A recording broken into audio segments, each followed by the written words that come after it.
ஆண்டவராகிய இயேசு கிறிஸ்துவின் நாமத்தினால உங்களுக்கு வாழ்த்துக்களை கூறுகிறேன். இன்னைக்கு நம்ம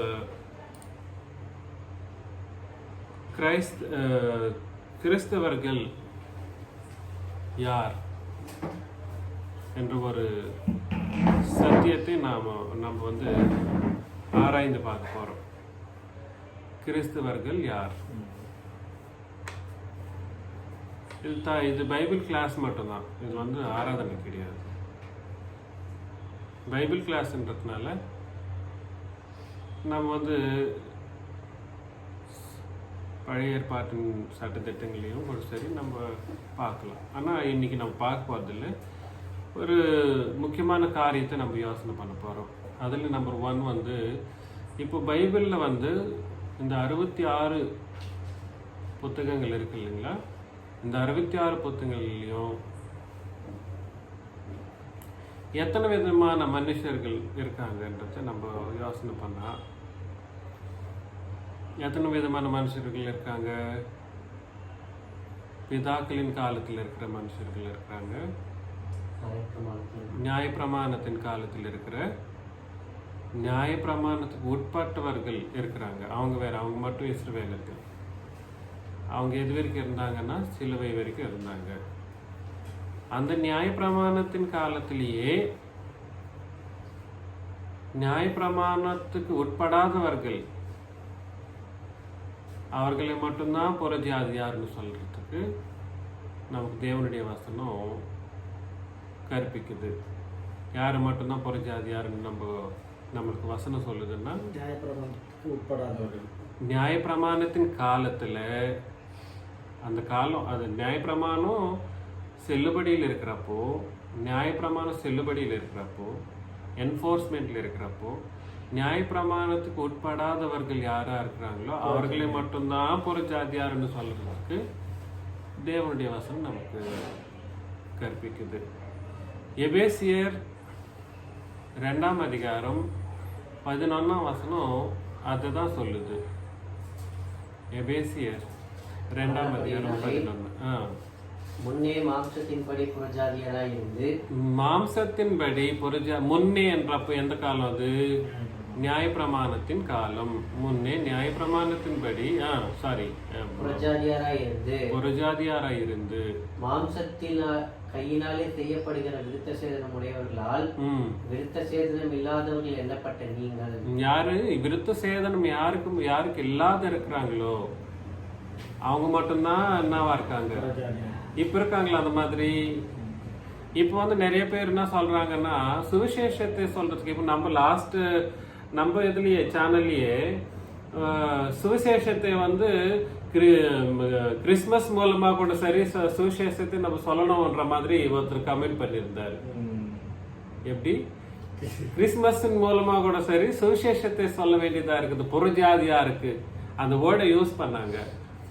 ஸோ புறஜாதியார்ன்றவங்க இப்ப யாருமே இல்லை. புறஜாதியார்ன்றவங்க யாருன்னா, பழைய ஏற்பாட்டின் காலத்துல விருத்த சேதனம் இருக்கிற அந்த சமயத்துல விருத்த சேதனம் இல்லாதவர்கள் யாரா இருக்காங்களோ அவங்கள மட்டும்தான் என்னவா கூறப்படுது? புறஜாதியார் என்று கூறப்படுது. இப்ப இருக்காங்களான்னா இப்ப இல்லவே இல்லை. இப்ப இருக்கிறவங்க மட்டும் யாரு?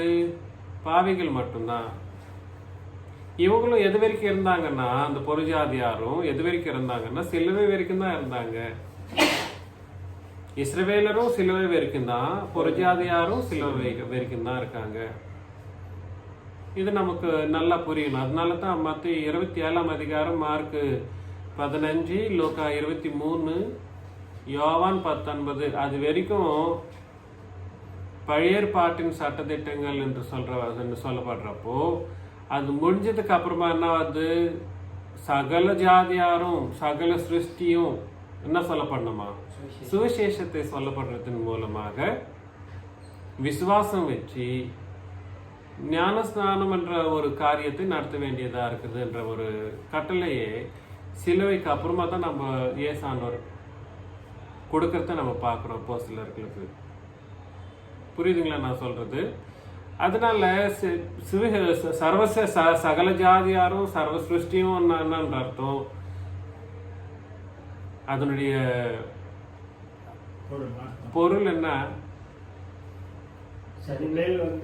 இனி புறஜாதியார் இல்ல, இஸ்ரவேலரும் இல்ல, எல்லாருமே கீழ்ப்படிய வேண்டிய, எல்லாரும் கீழ்ப்படிய வேண்டியதா இருக்குது. அதுதான் ரூல். அதனால புதிய ஏற்பாட்டின் சட்டம் யாருக்கெல்லாம் சொல்ல வேண்டியதா இருக்கு? சகல ஜாதியாருக்கும், இந்த சர்வ லோகத்துக்குமே அது உபயோகப்படுத்த வேண்டிய ஒரு கட்டளைகளின் நிருபமாக நம்ம எடுத்துக்கணும் அதை புதிய ஏற்பாட்டை.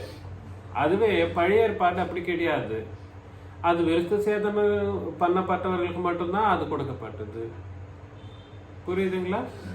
இப்போ இருக்கிறவங்க ரெண்டு ஜாதி, ரெண்டே ஜாதி. ஒன்னு கிறிஸ்துவன் இல்ல பாவி. நோ அந்நியன். அந்நியன் என்ற புறஜாதி, அந்நியன் என்றது ரெண்டு ஒண்ணுதான் இப்ப இருக்கிறவங்களெல்லாம். ஆனா அந்த வேர்டு யூஸ் பண்ணப்பட்டது அப்படின்னா அவங்க டிரான்ஸ்லேஷன் பண்றவங்களுக்கு தெரியாது இல்ல. அந்த வேர்டு அப்போஸ்தலர் நடவடிக்கைகள்ல ரோமருக்கு எழுதின நிருபத்துல நம்ம பார்த்தோம்னா அந்த வேர்டு அந்நியர் என்ற ஒரு வேர்டோ இல்ல புறஜாதியார் என்ற இப்ப இருக்கிறவங்களையும் சிலுவைக்கு அப்புறமா இருக்கிறவங்களையும் அந்த ஒரு வேர்டை யூஸ் பண்ணி கூப்பிட்டதாக நம்ம பாக்குறோம். அது டிரான்ஸ்லேஷன்னால பண்ணப்பட்டதே தவிர அது கண்டிப்பாக அவங்கள இப்படிதான் கூப்பிடணுன்ற ஒரு சூழ்நிலையை பத்தி அந்த வேர்டு சொல்லாது, அந்த வார்த்தை. புரியுதுங்களா நான் சொல்றது? இப்ப யாருமே சரி. அதனால ஒரு வாட்டி ரோமர் 7ஆம் அதிகாரம் 4ஆம் வசனத்தை நம்ம படிச்சோம்னா, இப்படி போல சகோதரரே, நீங்கள் மரித்தோரிலிருந்து எழுந்த கிறிஸ்து என்னும் வேறு உடையவர்களாகி, கிறிஸ்து வேறொருவனை உடையவர்களாகி தேவனுக்கென்று கனி கொடுக்கும்படி. இப்போ பழைய ஏற்பாட்டின் சட்டத்திட்டங்களின்படி பிதாவாகிய தேவனை மட்டும்தான் அவர்கள் என்னவா நினைச்சிட்டு இருந்தாங்க? தங்களுடைய புருஷனாக நினைச்சிட்டு இருந்தாங்க. இப்ப சேர வேண்டி இன்னொருத்தர் வராரு. அந்த வேர்ட் நம்மளுக்கு புரியணும். இன்னொருத்தர், சேர வேண்டிய வேறொருவர். புரியுதுங்களா? அந்த வேர்ட் யூஸ் பண்ணப்பட்டது. சேர வேண்டிய வேறொருவர் யாருன்னா கிறிஸ்து. இப்போ பிதாவாகிய தேவனுடைய சமமாக ஏசான்றாங்க காணப்படுறாரான்னா, எஸ், பிதாவாகிய தேவனுக்கு சமமாக ஏசானவர் அங்க காணப்படுறார். அதுக்கப்புறமா தேவனுக்கென்று கனி கொடுக்கும்படி கிறிஸ்துவின் சரீரத்தினாலே நியாய பிரமாணத்துக்கு மரித்தவர்களானீர்கள். பாத்தீங்களா? இஸ்ரவேலர் என்னவோ நியாய பிரமாணத்தின்படி அவங்க மறித்துட்டாங்க. நியாய பிரமாணம் எப்போ அவங்களுக்கு ஒழுக்கப்பட்டதோ, இஸ்ரவேலர் இப்போ ஒரு உடன்படிக்கைன்றது மட்டும்தான் தேவன் பார்வையில ஒரு மனுஷன் உயிரோட இருக்கிறான்ற ஒரு கான்செப்டை பைபிள் நம்மளுக்கு சொல்லுது. பைபிள் என்ன as a whole 66 books உடன்படிக்கையின் மூலமாக. புரியுதுங்களா நான் சொல்றது? இப்ப நீங்க படிச்சீங்களே 2ஆம் அதிகாரம் 11ஆம் வசனம் எபேசியர்ல, அங்கேயும் யாரெல்லாம் உடன்படிக்கையிலே இல்லாதவர்களா இருக்கிறாங்களோ அவங்களுக்கு தேவனாகவே இருக்க மாட்டார் என்ற ஒரு வசனமும் அங்க அந்த அந்த வார்த்தையும் நம்ம படிப்போம். என்ன சொல்லுங்க? காலத்திலே தேவனை சேராதவர்களும், தேவனை எப்படி சேராதவர்களும், தேவனை சேரணும்னா மார்க்கம் என்ன?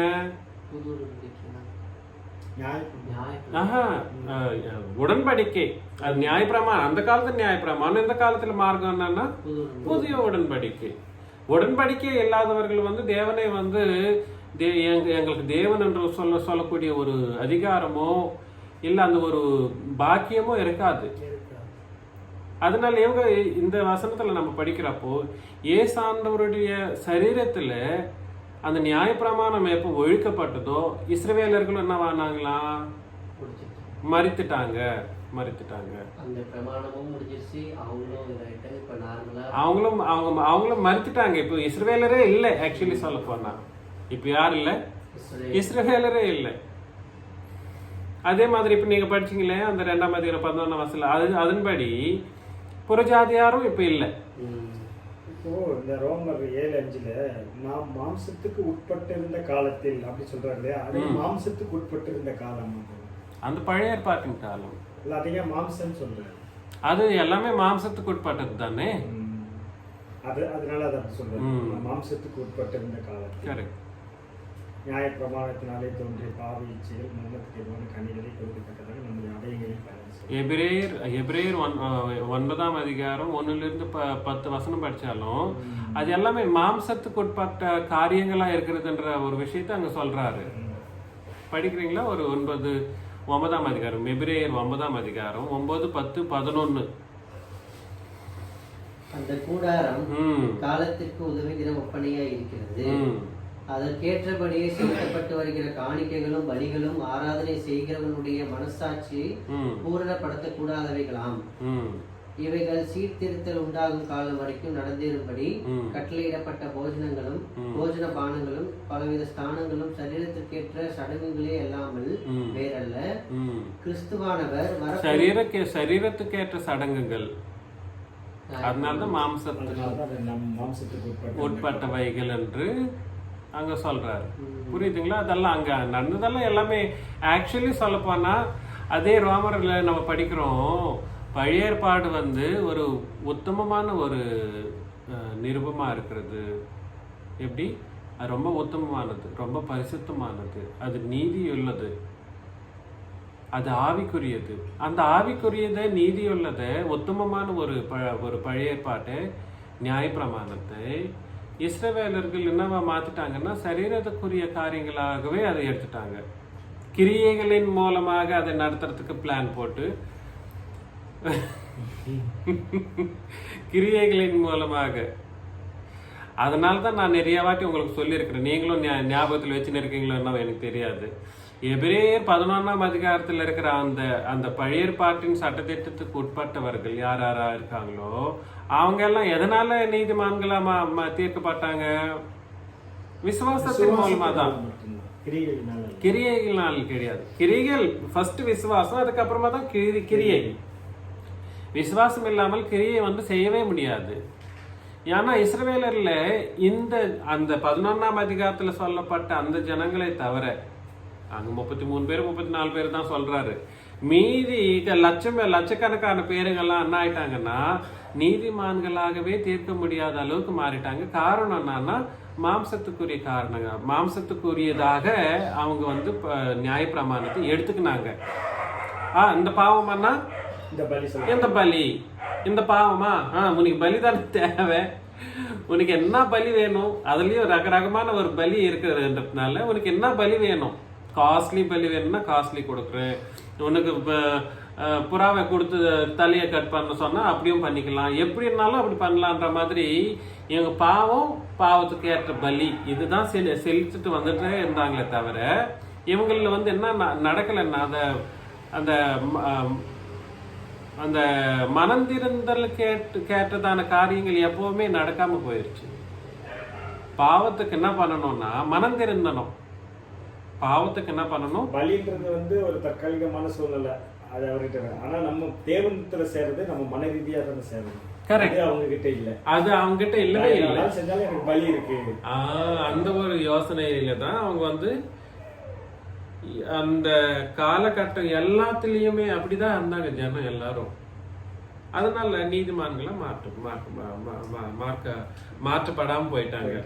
சோ நம்ம இன்னைக்கு என்ன யோசனை பண்றோம்னா அப்படி இஸ்ரவேலரும் மறிச்சுட்டாங்க. எதனால? நியாயப்பிரமாணத்தை சிலுவையிலே இயேசு கிறிஸ்து தன்னுடைய சரீரத்துல ஒழிக்கிறப்போ இஸ்ரவேலரும் மறிச்சுட்டாங்க. அதே மாதிரி அந்நியர்னு சொல்லப்படுற புறஜாதி யாரும் என்ன பண்ணப்பட்டாங்க சிலுவையில? அவங்களும் மறிச்சுட்டாங்க. அவங்க சிலுவையிலேயே கிடையாது, சிலுவைக்கு முன்னாடில இருந்து அவங்க பாவத்தினால மறிச்சுட்டாங்க. பாவத்தினால என்ன வருதுன்னா மரணம் தான் வருது. பாவத்தின் சம்பளம் என்ன? மரணம். அதை நம்ம ஃபுல் டே ஒரு நாள் யோசனை பண்ண போறோம் கண்டிப்பா. அக்கிரமங்களினாலும் பாவங்களினாலும் மரித்தவர்களாக இருந்தாங்க. கரெக்ட், அது மரணம். சோ இவங்க பாவத்துல மரணித்தாங்க. அவங்க நியாயப்பிரமாணத்தை நடத்தாதவங்கள மரணித்து தான் இருக்காங்க. ஆக்சுவலி சொல்ல போனா அது வேற கான்செப்ட். அது நம்ம யோசனை பண்ணலாம். நியாயப்பிரமாணத்தை நடத்தாதனால அதை கடைபிடிக்காததுனால மறித்தே இருக்காங்க. ஆனாலும் ஒருவேளை அதை கடைபிடித்து நான் வந்து விசுவாசத்தின் மூலமா கூட சரி நீதிமானாக்கப்படக்கூடிய அவகாசம் எனக்கு இருக்குன்றப்போ, அது கூட இல்லாம அளவுக்கு ஏசாண்டர் என்ன பண்ணிட்டாருன்னா சிலுவையில் அது என்ன பண்ணிட்டாரு, ஒழித்துட்டார். அதனால இவங்க இப்போ சர்வ லோகமும் என்ன ஆச்சுன்னா பாவத்தினால என்ன பண்ணப்பட்டது, பாவத்தினால என்ன பண்ணப்பட்டது, சர்வலோகமும் பாவத்தினால முழுங்கப்பட்டது.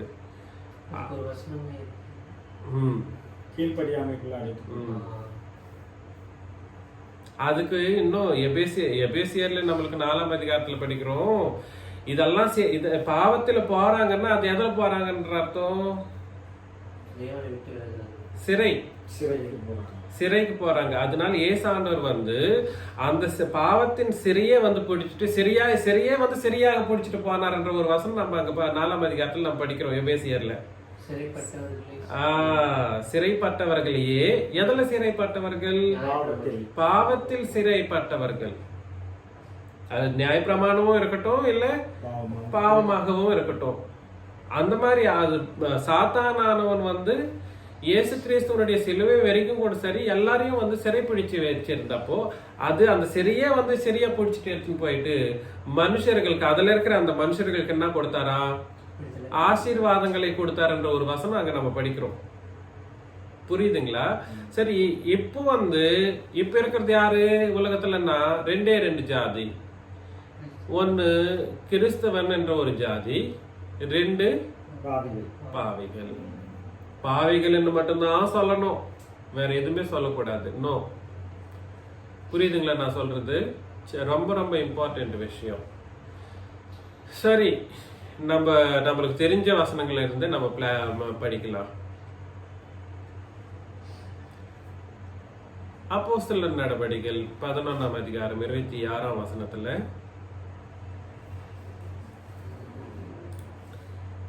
அப்போஸ்தலர் நடவடிக்கைகள் 11:26. ஒரு வருஷ காலமாய் சபையோடு கூடியிருந்து, என்னவா, ஒரு வருஷ காலமாய் சபையோடு கூடியிருந்து அநேக ஜனங்களுக்கு உபதேசம் பண்ணினார்கள். முதல் அந்தியோகியாவிலே சீஷர்களுக்கு கிறிஸ்தவர்கள் என்ற பெயர் வழங்கிற்று. புரிஞ்சுதுங்களா? ஒரு மனுஷன் இப்போ கிறிஸ்தவன் என்று கூப்பிடப்படணும்னா அங்க 4 ரூல்ஸ் சொல்லப்படுது. 4 ரூல்ஸ் கண்டிப்பா இதை நான் கேட்டுட்டே இருப்பேன், மறக்கவே கூடாது. தூக்கத்துல எழுப்பினாலும் சொல்லிடணும். 4 ரூல்ஸ் அங்க சொல்லப்பட்டது. 1, அவர்கள் ஒரு வருஷமாய் சபையோட கூடியிருந்து, ஒரு வருஷம்ன்றது வந்து அங்க டைம் ஃப்ரேம் மட்டும்தான் சொல்லப்படுது. அந்த வருஷம்ன்றது வந்து அங்க கணக்குக்கு வராது. சபைன்னா வந்து சபை தான், அதுக்கு வருஷமும் இருக்கும், எப்பவுமே இருக்கும். சபை வந்து it is an eternal kingdom. சபை வந்து நித்திய ராஜ்யம், முடிவில்லாத ஒரு ராஜ்யம். புரியுதுங்களா?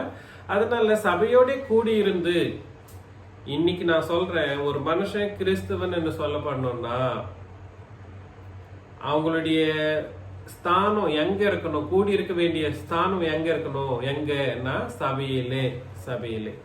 சபையிலே இல்லாதவர்கள் யாருமே சரி கிறிஸ்தவன் சொல்லிக்கிறதுக்கு தகுதி இல்லாதவர்கள். நம்பர் 1 ரூல், சபையில் எப்படி இருக்கணுமா, கூடி இருக்கணும்ன்ற அந்த ஒரு வசனம் வந்து அந்த ஒரு வார்த்தை வந்து கலந்து இருக்கணும், ஐக்கியமா இருக்கணும். இன்னைக்கு சேகர் பிரதர் வந்து இன்னைக்கு நம்ம கூட இருக்கிறார், சந்தோஷம்தான். சேகர் பிரதர் இன்னைக்கு இருக்கிறதுனால வந்து அவர் சபையில் இருக்கிறாருன்றதுக்கு அவர் வந்து சந்தோஷம், நல்லது. சபையில இருந்துட்டே கூட சரி, சபையில யாருக்கிட்டையாவது ஒருத்தர்கிட்ட அவர் வந்து என்ன பண்றாருன்னா கொஞ்சம் கோபப்பட்டு விலகி இருக்கிற மாதிரி. சபைன்னா வந்து it is not belong to 1 person. இது ஒருத்தருக்கு உட்பட்டது கிடையாது. சபை வந்து இயேசு கிறிஸ்துவுடைய ரத்தத்தினாலே கழுவப்பட்ட எல்லாருக்கும் சமமான ஒரு காரியம். அதனால எல்லார்கிட்டயும் என்னவா இருக்கணும், ஒரு சபையில இருக்கிற சபையில கூடி இருக்கிறதுன்ற ஒரு வார்த்தை வந்து ஐக்கியமா இருக்கிற ஒரு வார்த்தையை கூறப்படுதாங்க. அதனால சபை ஒரு மனுஷன் கிறிஸ்தவன் என்று கூறப்படணும்னு சொன்னா, கூப்பிடப்படணும்னு சொன்னா, நம்பர் 1 ரூல் என்னன்னா, ஃபர்ஸ்ட் அவங்க எங்க இருக்கணும், சபையில இருக்கணும், ஐக்கியத்துல இருக்கணும். அதனாலதான் நம்ம ஒரு சகோதரனை பத்தி பேசுறப்போ நம்ம யாருமே வெளியேற்றி நம்ம வந்து தூரமா போன்னு சொல்ற மாதிரி நம்ம யாரும் எதுவுமே பண்ணல. அவங்களுக்கு அவங்களா போயிட்டு இருக்காங்க. அவங்க வந்து அவங்களுக்கா போயிட்டா வந்து it is not my mistake or your mistake. இந்த சபையோட சர்ச்சோட ஒரு இதுவே தப்பு கிடையாது. அவங்களுக்கு அவங்கள போயிட்டா அப்ப இது யாருது இது மிஸ்டேக்கு? அவங்க மிஸ்டேக் தான். அவங்களுக்கு என்ன இது அறிவில்லையா? இருக்குல்ல, அவங்க தானே யோசனை பண்ணிக்கின்னு இருக்கணும். இது வந்து நான் வந்து நீங்க என்ன நீங்க தானே நடத்துறீங்க, நீங்க போய் பேசலாம்ன்ற மாதிரி எல்லாம் நான் சொல்றது கிடையாது. ஏன்னா பாவங்கள் வந்து யாரு பாவம் பண்ணா அது அவங்களுக்கு தான் போகுமே தவிர அவங்களுடைய பாவத்துக்கும் எனக்கும் சம்பந்தமே கிடையாது. அதே மாதிரி அவங்களுக்கு அவங்களா போயிடுறாங்கன்னா அது அவங்க இஷ்டம்.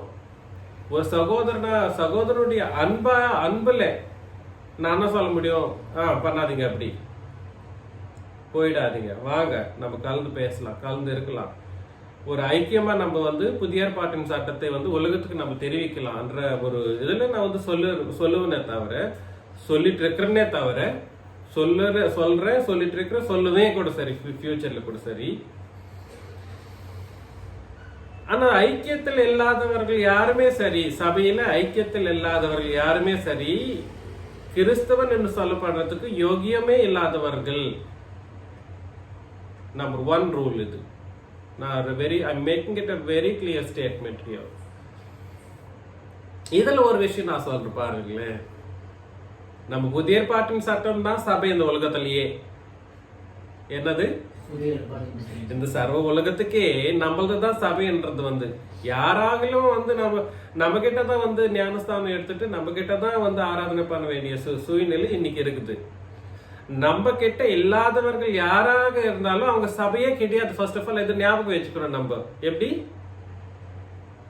நம்ம கிட்ட ஞானஸ்தானம் எடுக்காதவர்கள் யாரா இருந்தாலும் அது கிறிஸ்துவின் சபைன்னு பேர் வச்சுக்கிட்டோம், வேற எந்த சபைன்னு பேர் வச்சுக்கிட்டோம், ரோமன் கேத்தலிக்கா இருக்கட்டும், என்னவா இருந்தாலும் கூட சரி, அவங்க வந்து சபையே கிடையாது. ஃபர்ஸ்ட் ஆஃப் ஆல் இந்த ரூல் மட்டும் நீங்க ஞாபகத்திலே வச்சுக்கணும். அவங்க சபையே கிடையாது. அவங்க எவ்வளவு கோடிகள் வச்சு நடத்தினாலும் அது சபை கிடையாது. 1,00,000 பேர் போனாலும் சபை கிடையாது. அது புரியுதுங்களா? சபையை பத்தி நம்ம பேசுறப்ப பேசலாம். ஆனா வந்து ரூல் என்னன்னா, புதிய ஏற்பாட்டின் சட்டத்தை நடத்துற சபை மட்டும்தான் கிறிஸ்துவின் சபை. என்னது? புதிய ஏற்பாட்டை நடத்துகிற சபை மட்டுமே கிறிஸ்துவின் சபை. அது இல்லாத கிறிஸ்துவின் சபையே கிடையாது. நம்ம அப்படி சொல்லவும் கூடாது. இதை மட்டும் நம்ம வந்து ஞாபகத்துல வச்சுக்கணும். அதுல இப்ப கிறிஸ்துவின் சபைன்னு சொல்ற கொஞ்சம் பேர் இருக்காங்களே, பொய்யான சபை. இப்ப புதிய ஏற்பாடுன்னு சொல்றான், போதிக்கிறதெல்லாம் வந்து உபதேசிக்கிறதெல்லாம் வந்து புதிய ஏற்பாட்டுன்னு சட்டம்ன்ற மாதிரி பேசுவான். கண்ணெதிராவே சொல்றதை மட்டும் புதிய ஏற்பாட்டின் சட்டம்ன்ற மாதிரி சொல்லிட்டு இருப்பாங்க.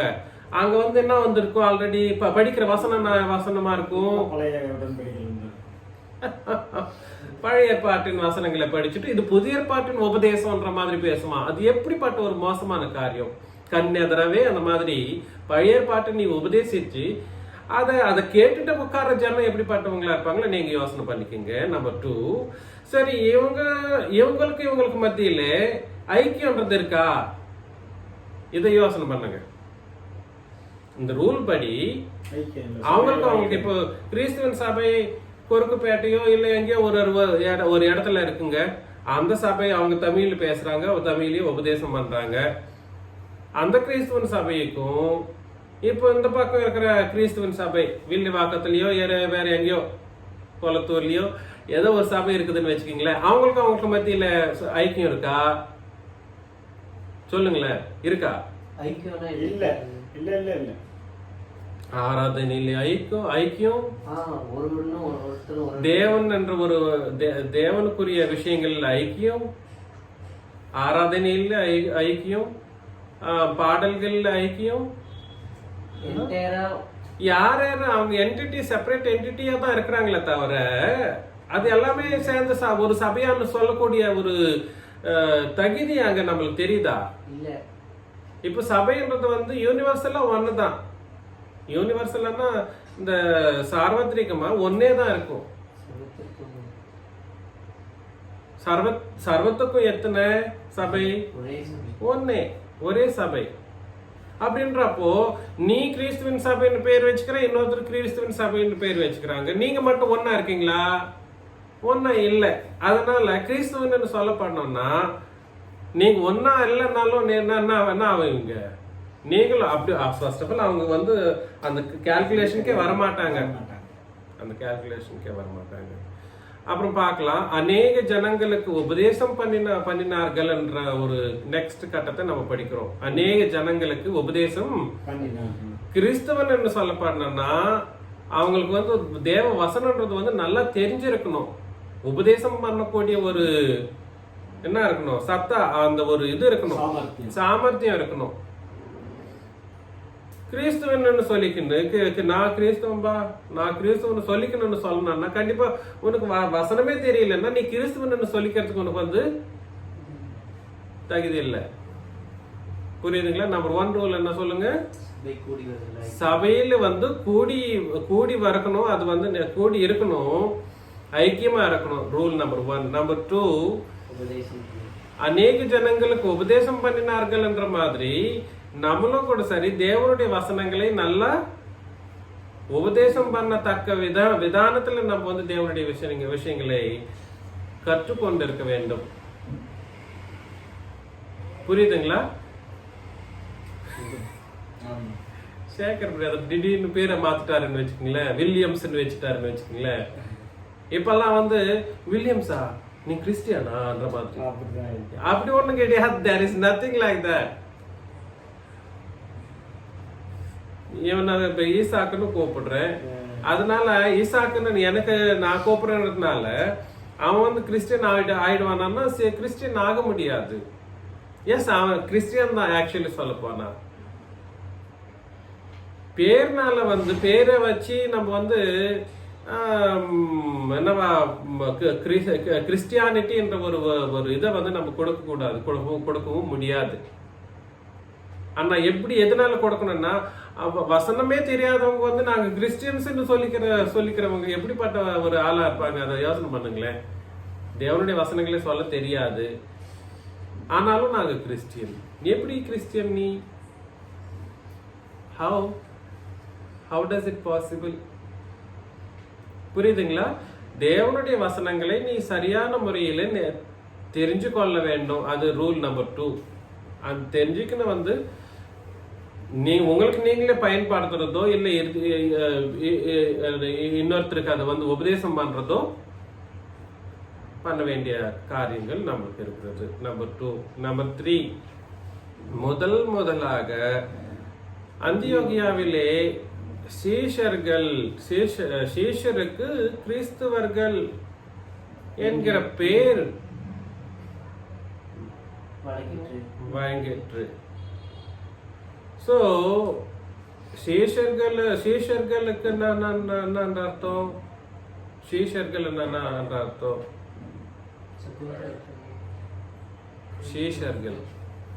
சீஷர்கள் குரு சிஷ்யன். என்னது? குரு என்ன பண்ணுவாரு? சிஷ்யன் என்ன பண்ணுவான்? சிஷ்யன் என்ன பண்ணுவான்? குருவோட வேலையை செய்யணும். குரு சொல்றத பண்ண மாட்டாங்க, முதல்ல கத்துக்குவாங்க. இப்போ டீச்சர் வந்து என்ன பண்ணுவாரு? கத்து கொடுப்பாரு. கத்து கொடுத்தது என்ன பண்ணணும்? அப்புறமா நாங்க பின்பற்றணும். முதல்ல வந்து கத்துக்காமைய வந்து பின்பற்றணும் முடியாது. ஏசாண்டவரை வந்து சேஷாண்டவருக்கு நம்மளும் என்னவா இருக்கணும்னா சேஷர்களா இருக்கணும், நித்திய சேஷர்கள். எஸ்பெஷலி இதை மட்டும் ஞாபகம் வச்சுக்கணும், நித்திய சேஷர்கள். யாருங்க? நம்ம நித்திய சேஷர்கள். இன்னைக்கு நான் ஒரு 2 வருஷம் கத்துக்குன்னு எனக்கு எல்லாம் தெரிஞ்சிடுச்சு. எப்படி இங்க எல்லாம் தெரிஞ்சிடுச்சு, இன்னும் கத்துக்க வேண்டியது ஒன்றும் கிடையாது பைபிள்ல. அதனால என்ன பண்ண, நான் வந்து சேஷன் ஆயிட்டேன்ற மாதிரி எல்லாம் முடியாது.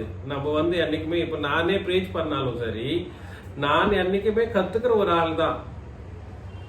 ஆனா ஒரு கஷ்டமான ஒரு விஷயம் சொல்லட்டுமா, எந்த ப்ரீச்சரை கேட்டாலும் அதை தான் சொல்லுவாங்க, நானும் கத்துக்கிற ஆள் தானப்பா, டெய்லி கத்துக்கிறேன், நான் யார் சொன்னாலும் கத்துக்குவேன், நான் எனக்கு வந்து ஒரு இதுவே இல்லை, அது பாரபட்சமே இல்லை, நான் எந்த சூழ்நிலையில் இருந்தாலும் நான் கத்துக்கிறதுக்கு ரெடியா இருப்பேன்ற மாதிரி பேசுவாங்க நம்ம கிறிஸ்துவன் சபையில் எஸ்பெஷலி. அது வந்து நான் சின்ன வயசுல இருந்தே நான் கேட்டுட்டு வரேன் அந்த வார்த்தையை. ஆனா இந்த புதிய ஏற்பாட்டின் சட்டத்தை எடுத்துட்டு போனா கத்துக்கிற சூழ்நிலை இருக்காது அவங்க கிட்ட. அவங்க நம்மள கத்து கொடுக்கறதுக்கு ட்ரை பண்ணுவாங்க, தேவையானா கத்திட்டு அனுப்பிப்பாங்க, கத்தி அனுப்பிப்பாங்க, கத்துக்க மாட்டாங்க, கத்தி அனுப்பிச்சு வச்சிருவாங்க. நான் சொல்ல வேண்டிய விஷயம் என்னன்னா, நீ பிரீச்சராயிரு, பிரீச்சராயிரு, விசுவாசி ஆயிரு. கிறிஸ்தவன்னு சொல்லப்படணும்னா நீ சீஷனா இருந்துதான் ஆகணும். என்னவா ஆகணும்? சீஷனா இருந்து ஆகணும். அப்போ சீஷன்ன்றப்போ நம்பர் 1 ஃபர்ஸ்ட் நீ கத்துக்கிறதுல தரித்திருந்தா இருக்கணும். கத்துக்கிறதே தெரியாம கத்துக்கிறதுக்கே மனசு இல்லைன்னா நீ சீஷனா எப்படி இருப்ப? சிஷ்யனா எப்படி இருப்ப? சீடனா எப்படி இருப்ப? முடியாது இல்லைங்களா? முடியுதா? முடியவே முடியாது. நிறைய விஷயங்கள் இயேசுவானவர் வந்து தன்னுடைய புதிய ஏற்பாட்டின் சட்டதிட்டங்களை மத்தேயு, மார்க்கு, லூக்கா, யோவான்ல அப்போஸ்தலராக இருக்கிற அந்த சீடர்களுக்கு மட்டும்தான் சொல்லி எழுதினார் புதிய ஏற்பாட்டின் சட்டங்களை. அது அவங்க கத்துக்கிறாங்க. எங்க கத்துக்கினாங்க? மத்தேயு, மார்க்கு, லூக்கா, யோவான்ல புதிய ஏற்பாட்டின் சட்டத்தை சீஷர்கள் கத்துக்கினாங்க. ஆனா எப்ப அதை கடைபிடித்தாங்க? After death. இயேசுவானவர் மரணித்ததுக்கு அப்புறமா தான் அதை வந்து என்ன பண்ணாங்கன்னா உபதேசம் பண்ணாங்க. வசனம் 1ஆம் அதிகாரம் 1-2. அப்போஸ்தலர் நடபடிகள் 1ஆம் அதிகாரம் 1-4 வசனம் படிங்களேன். அன்றியும் அவர் அவர்களுடனே கூடி வந்திருக்கும் போது அவர்களை நோக்கி, யோவான் ஜபத்தினாலே ஞானஸ்நானம் கொடுத்தான், நீங்கள் சில நாளுக்குள்ளே பரிசுத்த ஆவியினாலே. அப்போஸ்தலர் 1ஆம் அதிகாரம் 1-1. தேவக்குழுவே, இயேசுவானவர் தாம் தெரிந்து கொண்ட அப்போஸ்தலருக்கு பரிசுத்த ஆவியினாலே கட்டளையிட்ட பின்பு. யாருக்கு? அப்போஸ்தலருக்கு பரிசுத்த ஆவியினாலே என்ன பண்ணாரா? எப்ப இட்டாரா அது கட்டளை? எப்போ? சிலுவைக்கு முன்னாடியே. சிலுவைக்கு முன்னாடி. அது இம்பார்ட்டன்ட் விஷயம். அது யாருக்கு மட்டும்தான் சொல்லி கொடுத்தாரா? அப்போஸ்தலருக்கு மட்டும்தான். கிளியரா இல்ல கான்செப்ட்? ரொம்ப கிளியரா சொல்லியிருக்காருங்க. இப்போ வந்து இயேசுவானவர் உபதேசம் பண்றப்போ கத்துக்கிறதுக்கு வந்து யாரு மட்டும்தான் இருக்கிறாங்கன்றது நம்மளுக்கு தெரியுது. அப்போஸ்தலர்கள் மட்டும்தான் இருக்காங்கன்றது நம்மளுக்கு தெரியுது. ஆனா கேட்டுட்டு இருக்கிறது யாரு? அங்க இருக்கிற இஸ்ரவேலர்களும் கேட்டுட்டு இருக்காங்க. இவங்க 12 பேரே கிடையாது. இஸ்ரவேலரும் உட்கார்ந்து ஜனம் அப்படியே 5000 பேர் ஒரு வாட்டியும் 3000 பேர் ஒரு வாட்டியும் ஆயிரக்கணக்கான ஜனங்கள் வந்து லட்சக்கணக்கான ஜனங்கள் வந்து ஏசாண்டவர் வந்து பின்பற்றப்போ, ஏசாண்டவர் உபதேசம் பண்ணிட்டு இருக்கிறப்போ புதிய ஏற்பாட்டின் சட்ட திட்டங்களை புரிஞ்சு கொண்ட ஆளுங்க யாருன்னா அப்போஸ்தலர்கள் தான். அதனாலதான் அங்க அந்த வசனத்தை கிளியரா சொல்றாரு. படிங்களேன். தேவக்குழுவே, இயேசுவானவர் தாம் தெரிந்து கொண்ட அப்போஸ்தலருக்கு பரிசுத்த ஆவியினாலே கட்டளையிட்ட பின்பு அவர் எடுத்துக்கொள்ளப்பட்ட நாள் வரைக்கும் செய்யவும் உபதேசிக்கவும் தொடங்கின எல்லாவற்றையும் குறித்து முதலாம் பிரபந்தத்தை உண்டு பண்ணினேன். அந்த முதலாம் பிரபந்தம் எது? லூக்கா. லூக்கா எழுதின சுவிசேஷம். அதுலயே எழுதி வச்சாருன்னு சொல்லி லூக்கா சொல்றாரு. புரியுதுங்களா? அதனால அங்க கத்துக்கினாங்க. பின்பற்றுறது எப்போ? சிலுவைக்கு அப்புறமா தான் பின்பற்றுறது மட்டும். முதலாம் பிரபந்தம்னா அந்த மத்திய அது ஃபர்ஸ்ட் அதுதான் இல்ல. அது எழுதுந்து அப்போஸ்தலர் நடவடிக்கைகளை எழுதுந்து யாருன்னா லூக்கா. அதனாலதான் முதல்ல நான் அதுல எழுதியிருக்கிறேன்னு சொல்லி சொல்றாரு. அதுல லூக்கா சுவிசேஷத்துல எழுதியிருக்கிற யாருக்கு மட்டும் கத்து கொடுத்தார இயேசு ஆண்டவர்? அப்போஸ்தலர்களுக்கு எழுது. அப்போ கத்து கொடுத்தது வந்து யாருக்கும் கிடையாது, லூக்காக்கு எனக்கு கூட கிடையாது. ஆனா நான் எழுதுன மட்டும் தான் எழுதினேன். புரிஞ்சது மட்டும் யாருக்கு? அப்போஸ்தலர்களுக்கு. அப்புறமா அங்க 40 நாள் ஏசான்ற அவருக்கு அவங்க கூட இருந்து மரணித்ததுக்கு அப்புறமா உயிர்த்தெழுந்ததுக்கு அப்புறமா 40 நாள் அவங்க கூட இருந்து அந்த விஷயங்களே வந்து கற்றுக் கொடுக்குறாரு ஏசாண்டவர். முதல்ல வந்து அப்போஸ்தலர்களே சரி என்னவா இருந்தாங்கன்னா சீஷர்களா தான் இருந்தாங்க. இன்னைக்கு நீ சீஷரா இருக்கிறதுக்கு உனக்கு மனசு இல்லைன்னா நீ வந்து கிறிஸ்தவனே கிடையாது. நம்பர் 1. கத்துக்கிற புத்தி இல்லைன்னா வந்து நீ அன்னைக்குமே வந்து என்ன பண்ண முடியாது, சீசனா இருக்க முடியாது. சீசனா இல்லைன்னா நீ என்ன ஆக முடியாது, கிறிஸ்தவன் ஆக முடியாது. நான் தான் காலரை வந்து நான் இது பண்ணி பேசிடலாம் இன்னைக்கு. No, everyone should be containing the discipleship to Christ. இயேசு கிறிஸ்துவுக்கு நம்ம வந்து அந்த சிஷ்யத்துவத்தை வந்து நம்ம வச்சுட்டு இருக்கணும். அதை வந்து அவருக்கு முன்னாடி நம்ம எப்பவுமே கத்துக்கிற மாதிரி தான் நம்ம இருக்கணும். புரியுதுங்களா? அதுலயே நம்பர் 2 என்னன்னா கத்துக்கந்தா வந்து நீ என்ன பண்ணணும், கத்துக்குனே இருந்த முடியுமா? நோ. 24 மணி நேரம் கத்துக்கிறேன்னு நம்மளும் வரோம், கத்துக்கினே தான் இருக்கிறோம். ஆனா வந்து அதை என்ன பண்ணணும், பின்பற்றணும். இன்னைக்கு புதிய ஏற்பாட்டின் சட்ட திட்டங்களை நான் ஒரு விஷயம் சொல்றேன் பாருங்களேன். புதிய ஏற்பாட்டின் சட்டத்துல பிதாவாகிய தேவனுக்கு சமமாக இயேசு ஆண்டவரும் வந்து பேசப்படுறார் என்றப்போ பிதாவாகிய தேவனுக்கு ஸ்தோத்திரம் செலுத்துறாங்க, இயேசு ஆண்டவர் வந்து காத்துல கலந்துடுறாங்க. புதிய ஏற்பாட்டின் சட்டத்தை நீ எங்க பின்பற்ற? இப்போ நிறைய பேர் ஏசான்ற கொஞ்சம் பேர் வந்து தேவனாகவே ஏற்றுக்கொள்ளல, கொஞ்சம் பேர் அவங்கள பக்கத்துல வச்சிடலாம். சரி, நீ ஏசான்ற வந்து தேவனாக நீ ஏற்றுக்கொண்ட, நீ என்னைக்கானா ஏசான்றுக்கு வந்து ஸ்தோத்திரம் சொல்லியிருக்கிறியா? பிதாவாகிய தேவனுக்கும் குமாரனாகிய கிறிஸ்துவுக்கும் 2 பேருக்கும் சேர்ந்து ஸ்தோத்திரம் செலுத்திருக்கிறியா? இல்லையே. ஜபத்துல நீ எங்க பின்பற்ற? அதனால பின்பற்றாத புதிய ஏற்பாட்டின் சட்டங்களை பின்பற்றாதவர்கள் யாருமே கூட சரி என்னவா இருக்கிறதுக்கு வாய்ப்பில்லை, கிறிஸ்தவர்களா இருக்கிறதுக்கு வாய்ப்பில்லை. 4 ரூல்ஸ் சொல்லுங்க பார்க்கலாம். சபையில கூடி வரணும். கூடி வரணுன்றது வந்து இங்க வந்து நம்மளுக்கு நான் வந்து ஃபியூச்சர்ல வந்து நான் சொல்றேன். கூடி வர்றதுன்னா அதோட முழு அர்த்தத்தை வந்து நம்ம ஃபியூச்சர்ல நம்ம கண்டிப்பா யோசனை பண்ணலாம். அது வந்து 1 யோவான் 1:4 இருந்து சொல்லப்படுது. அப்போஸ்தலர்களுடைய உபதேசத்துல யார் வந்து தரித்திருக்காங்களோ அவங்களதான் கூடி வர்றாங்க, சகவாசத்துல இருக்கிறாங்கன்ற ஒரு வசனம் அங்க சொல்லப்படுது. அவங்க யார் கூட கூடி வராங்களாம்? யார்கிட்ட கூடி வராங்களாம்? கிறிஸ்துவுக்கும் பிதாவாகிய தேவன் இடத்துலயும் 2 பேர்கிட்டயும் வந்து கூடி வராங்களான்ற மாதிரி அங்க சொல்லப்படுது. சகவாசம் பண்றதுக்கு கூடி வராங்களா? கரெக்ட். அப்போஸ்தலர்கள் பிதாவாகிய தேவன், குமாரனாகிய இயேசு கிறிஸ்து, மூவரும் பரிசுத்த ஆவியானவர், இவரும் நம்மளுடைய சகவாசத்தில் இருக்கிறார். எப்போ அது சாத்தியப்படும்? சபை கூடி வரணும். அப்போஸ்தலருடைய உபதேசத்துல எப்ப நம்ம தரித்திருக்கிறோமோ அப்பதான் நம்ம வந்து என்னவா இருக்கிறோமா, கூடி வரோன்ற ஒரு அந்த கான்செப்ட வந்து புதிய ஏற்பாட்டின் சட்டம் கம்ப்ளீட்டா டிஃப்ரெண்டா சொல்லுது. கூடி வர்றதுன்னா இங்க ஒரு பெரிய பில்டிங் கட்டிட்டு இங்க வந்து நீங்க வந்து உட்காந்துட்டு இங்கதான் நம்ம ஆராதனை பண்றது, அது கிடையாது கூடி வர்றதுன்றது. அதை பத்தி அங்க பேசல. புரிஞ்சுக்குங்க. அதை பத்தி கிடையாது. எத்தனை ஹெட் கவுண்ட்? 100 பேரா? பெரிய சபைக்கு அது கிடையாதுங்க. கூடி வரதுன்னா கூடி வரதுன்றது வந்து சகவாசத்துக்கு உட்பட்ட ஒரு வசனம், ஒரு வேர்டு. அது அது வந்து எப்போ சாத்தியமாகும்னா அப்போஸ்தலருடைய உபதேசத்தில் இருக்கிறப்பதான் நீ வந்து என்னவா இருக்கிற, கூடி வருகிறவனாக. அது கான்செப்ட். கூடி வர்றப்ப என்னென்ன பண்ணணும் அதெல்லாம் நம்ம ஃபியூச்சர்ல ஆலோசனை பண்ணலாம். ஸோ சபையோட கூடி இருக்கிறது நம்பர் 1 ரூல்.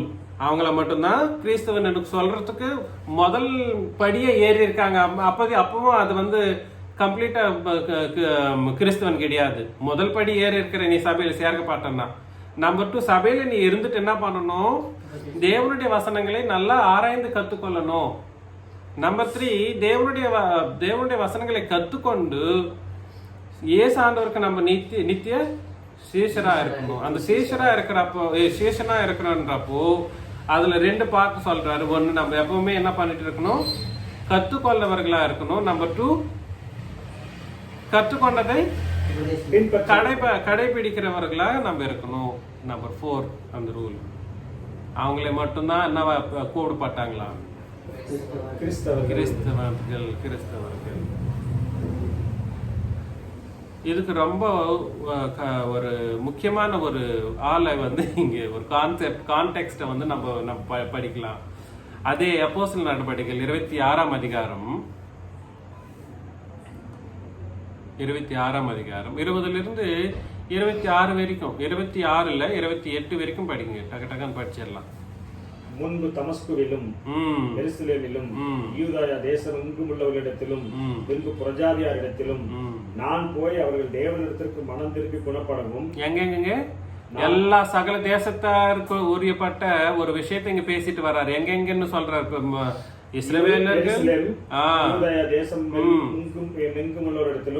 பின்பு புரஜாதியாரிடத்திலும் நான் போய் அவர்கள் தேவனிடத்திற்கும் மனம் திருப்பி குணப்படவும் மனம் திரும்பலுக்கேற்ற கிரிகளை செய்யவும் வேண்டும் என்று அறிவித்தேன். அது என்ன அறிவிக்கிறது? அது எப்படி சாத்தியம்? அது எப்படி எந்த என்ன பண்றதுனால அது வந்து பண்ணிருப்பாரு இவரு? சிலுவையின் உபதேசம், சுவிசேஷம், சிலுவையின் உபதேசத்தை தான் சொல்றது. இப்போ சகல ஜாதியாருன்னு வரப்போ ஆட்டோமேட்டிக்கா நம்மளுக்கு என்ன வந்துடணும், யோசனை இல்லை. புதிய ஏற்பாட்டின் சுவிசேஷம்ன்றது வந்து யோசனைக்கு வந்துடணும். இது நிமித்தமே யூதர்கள் தேவாலயத்திலே என்னை பிடித்து கொலை செய்ய பிரயத்தனம் பண்ணினார்கள். அதனால அவங்க என்ன பண்ணாங்க, யூதர்கள் கொலை பண்றதுக்கு. அதுதான் நான் சொன்னது. அதான் நான் இதுக்கு முன்ன சொன்னேன். என்ன சொன்னேன்? பயன்படுத்தக்கூடாது. ஆனா பயன்படுத்திருக்காங்கன்னு சொல்லியிருக்கேன்ல. ஆனாலும் தேவ அனுக்கிரகம் பெற்று நான் இந்நாள் வரைக்கும் சிறியோருக்கும் பெரியோருக்கும் சாட்சி கூறி வருகிறேன். தீர்க்கதரிசிகளும் சாட்சி என்றப்ப கூட சரி, அது சுவிசேஷம் தான். அப்புறம் இயேசுவை பற்றி சாட்சி. கரெக்ட். தீர்க்கதரிசிகளும் மோசேயும் முன்னமே சொல்லியிருந்தபடியே கிறிஸ்து பாடுபட வேண்டியது என்றும் மரித்தோர் உயிர்த்தெழுதலில் அவர் முதல்வராகி. பாத்தீங்களா, சுவிசேஷம்னு சொல்லப்படுறப்போ அவருடைய பாடுகள் என்றப்போ என்ன பாடு? மரணம். உயிரோடு இருக்கிறப்ப பட்ட பாடு கிடையாது. உயிரோடு இருக்கிறப்ப பட்ட பாடு கிடையாது. அங்க பாடுன்றப்ப வந்து ஏசாண்டருடைய மரணத்துக்கு முன்னாடி அவர் பாடுபட்ட அந்த சூழ்நிலையை அங்க பேசுறாரு. மரித்தவரிலிருந்து உயிர்த்தெழுதலில் அவர் முதல்வராகி சுய ஜனங்களுக்கும் அந்நிய ஜனங்களுக்கும் ஒளியை வெளிப்படுத்துகிறவர் என்றும் சொல்லுகிறதே என்று வேறொன்றையும் நான் சொல்லுகிறதில்லை என்றார். என்ன சொல்றாரு? ஆட்டோமேட்டிக் இங்கே சுவிசேஷத்தை சொல்லிட்டு இருக்கிறார். யார் முன்னாடி? அக்ரிப்பா ராஜு முன்னாடி போயிட்டு அக்ரிப்பா இந்த மாதிரி சிங்காசனத்துல உட்கார்றப்போ இவங்க யூதர்கள் வந்து போயிட்டு நிக்க வச்சு பவுல் மேல வந்து ஒரு இது போடுறாங்க. அது சொல்றப்போ பவுல் வந்து சொல்லிக்கிறார் தன்னை பத்தி தான் என்னென்ன பண்ணிட்டு வரேன்னு சொல்லிக்கிறார். கணமுருந்திய பெஸ்துவே, நான் பைத்தியக்காரன் அல்ல, சத்தியமும் சொஸ்த புத்தியும் உள்ள வார்த்தைகளை பேசுகிறேன். இந்த சங்கதிகளை ராஜா அறிந்திருக்கிறார். ஆகையால் தைரியமாய் அவருக்கு முன்பாக பேசுகிறேன். இவைகளில் ஒன்றும் அவருக்கு மறைவானது அல்லவென்று எண்ணுகிறேன். இது ஒரு மூலையான காரியம் அல்ல. அகிரிப்பா ராஜாவே, தீர்க்கதரிசிகளை விசுவாசிக்கிறீரா? விசுவாசிக்கிறீர் என்று அறிவேன் என்றான். அப்பொழுது அகிரிப்பா அவளை நோக்கி கிறிஸ்தவனாக இருக்கிறதுக்கு கொஞ்சம் குறைய என்னையே நீ கிறிஸ்தவனை மாத்துறதுக்கு ட்ரை பண்றியே பவுல்ன்ற மாதிரி பாத்தீங்களா? நான் கிறிஸ்தவனாக இருக்கிறதுக்கு கொஞ்சம் குறைய நீ என்ன சம்மதிக்க பண்ணுகிறாய் என்றான். பாத்தீங்களா, ஒருவன் கிறிஸ்தவன் சொல்ல பண்ணணும்னா அவங்களுக்கு முதல்ல சொல்ல வேண்டியது என்ன? சுவிசேஷம். சுவிசேஷத்தையே சொல்லாமையே ஞானஸ்தானம் ஞானஸ்தானம் ஞானஸ்தானம். இன்னைக்கு கிறிஸ்துவன் சபையில நீங்க போய் கேளுங்களேன், சுவிசேஷம்னா மத்தேயில் காமிப்பாங்க. சுவிசேஷத்தை போயிட்டு மத்தேயில் என்ன இருக்கு? இயேசு கிறிஸ்துவனுடைய மரணம், அடக்கம், எழுத்தேதல் என்ற அந்த 3 காரியமும் மத்தேயில சிலுவைக்கு முன்னாடி உபதேசிக்கப்பட்டதா? லூக்கால சிலுவைக்கு முன்னாடி உபதேசிக்கப்பட்டதா? மார்க்ல சிலுவைக்கு முன்னாடி உபதேசிக்கப்பட்டதா? யோவான்ல சிலுவைக்கு முன்னாடி அவருடைய மரணம், அடக்கம், எழுத்தேதலை சொல்லப்பட்டு அவருங்க கேட்கிற அந்த மனுஷர்களில் ஒரு விசுவாசத்தை உண்டாக்கி அதன் மூலமாய் மாறுமனசு, அதான் மனம் திரும்புதலுக்கு ஏற்ற ஒரு காரியத்தை ஏற்படுத்தினாங்களான்னா அது நடத்தலையே. அதனால சபையில சேர்க்கப்படுறதுன்றது இங்க சொல்லப்படுற ஒரு முக்கியமான விஷயம். சபையில சேர்க்கப்படுறதுன்றது எப்படின்னா, அவங்க முன்னாடி என்ன சுவிசேஷத்தை மட்டும்தான் கேட்டிருக்கணும். இயேசு கிறிஸ்து இல்ல இங்க சொல்லப்படுற அந்த அகிப்த ராஜாவுக்கு சொல்றப்போ பவுலானவர் புதிய உடன்படிக்கையின் சுவிசேஷத்தை கிளியரா சொல்றப்போ அந்த ராஜாவுக்கு என்ன ஆகுதுன்னா, என்னையே கூட நீ கிறிஸ்தவனை மாத்த ட்ரை பண்றியே. ஒரு ராஜா முன்னாடி நம்மளும் பயந்துருவோம். அப்படி யோதர்களோ கொலை பண்றதுக்கு ரெடியா இருக்கிறாங்க. ராஜா முன்னாடி நிக்க வச்சுட்டு அந்த ப்ராசிக்யூட் பண்றப்போ இவர் பயப்படாம சுவிசேஷத்தை ராஜாவுக்கே சொல்றப்போ என்ன ஆகுதுன்னா, அவனு அந்த ஆளுக்கே தெரிஞ்சிருச்சு அந்த ராஜாவுக்கே, என்ன கூட மாத்தத்துக்கு நீ ட்ரை பண்றியே. நெக்ஸ்ட் இவைகளை அவன் சொன்ன போது ராஜாவும் தேசாதிபதியும் அவர்களுடனே கூட உட்கார்ந்திருந்தவர்களும் எழுந்து தனியே போய் இந்த மனுஷன் மரணத்துக்காவது கட்டுக்களுக்காவது பாத்திரமானதொன்றையும் செய்யவில்லை என்று தங்களுக்குள்ளே பேசிக் கொண்டார்கள். அகிரிப்பா கிறிஸ்துவை நோக்கி, இந்த மனுஷன் ராயனுக்கு அபயமிடாது இருந்ததால் இவனை விடுதலை பண்ணலாம் என்றான். நம்ம 29ஆம் வசனத்தை விட்டுட்டோம், மன்னிக்கணும். அதற்கு பவுல், நீர் மாத்திரமல்ல, இன்று என் வசனத்தை கேட்கிற யாவரும் கொஞ்சம் குறைய மாத்திரமல்ல, இந்த கட்டுகள் தவிர முழுவதும் என்னை போல ஆகும்படி தேவனை வேண்டிக் கொள்ளுகிறேன் என்றான். பாத்தீங்களா, என்னவா என்னை போலன்னா நான் கிறிஸ்துவன். எப்போ என்னை போல நீங்க எல்லாரும் மாறணும். ராஜாவா இருக்கட்டும்,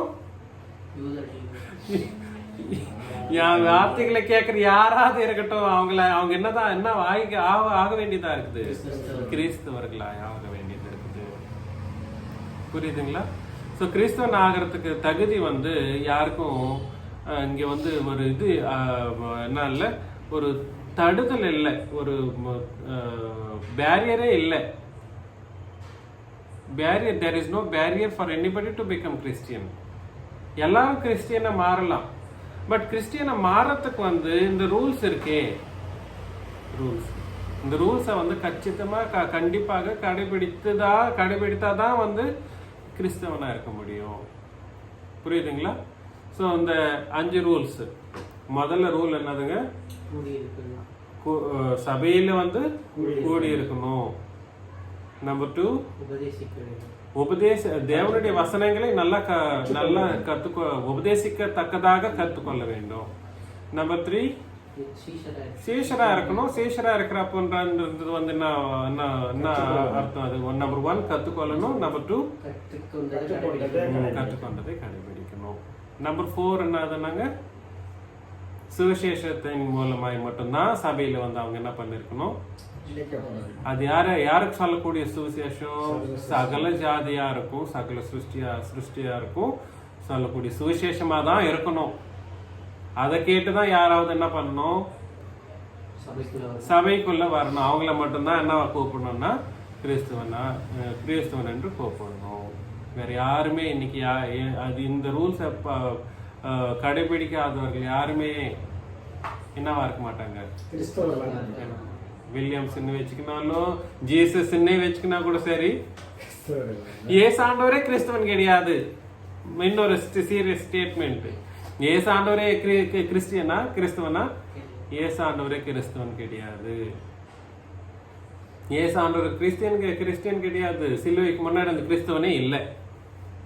சிலுவைக்கு முன்னாடி there were no Christians before the cross of Christ. புரியுதுங்களா? இதை ஞாபகத்தில் வச்சுக்கணும். நெக்ஸ்ட் கான்செப்ட் நம்ம நெக்ஸ்ட் வாரத்தில் நம்ம யோசனை பண்ணலாம். உங்களை யாருக்கும் வாழ்த்துக்கலாம்.